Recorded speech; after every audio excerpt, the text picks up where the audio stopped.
GIS Optima, AFMAT et leurs partenaires vous présentent les entretiens de l'innovation territoriale. Je suis Rosita Waro, je suis directrice générale des services de la CINOR, qui est la communauté d'agglomération du nord de la Réunion.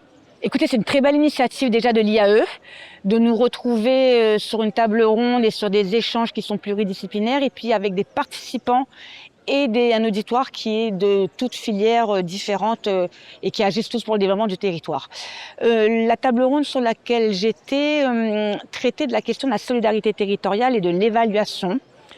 Et vous savez, moi j'ai choisi d'aborder la question de la solidarité territoriale pas uniquement sur les aspects financiers, puisqu'on pense souvent finance quand on parle solidarité. J'ai choisi de l'aborder sur la question de l'aménagement. Nous, à la CINOR, on a une politique d'aménagement ambitieuse. On a travaillé sur un SCOT, qui est un schéma de cohérence territoriale, et notre volonté, c'est d'avoir un territoire nord qui soit attractif, qui soit résilient et qui soit du coup solidaire. Ça passe par quoi?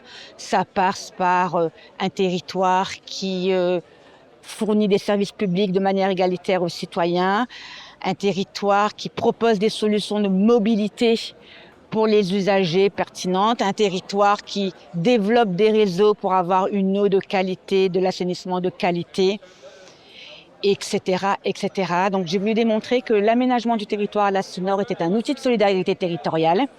Et puis j'ai voulu démontrer qu'il me paraissait important dans un contexte où la ressource est rare, que ce soit la ressource naturelle comme la ressource financière, d'aborder en toute sérénité la question de l'évaluation, qui n'est pas seulement un sujet technique, qui est un sujet politique, qui est un sujet démocratique.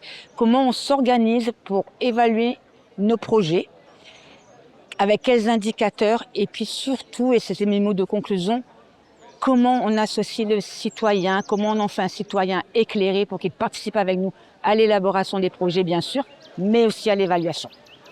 Et je crois que la salle a été très réceptive à nos propositions et à nos idées, puisque les débats étaient riches.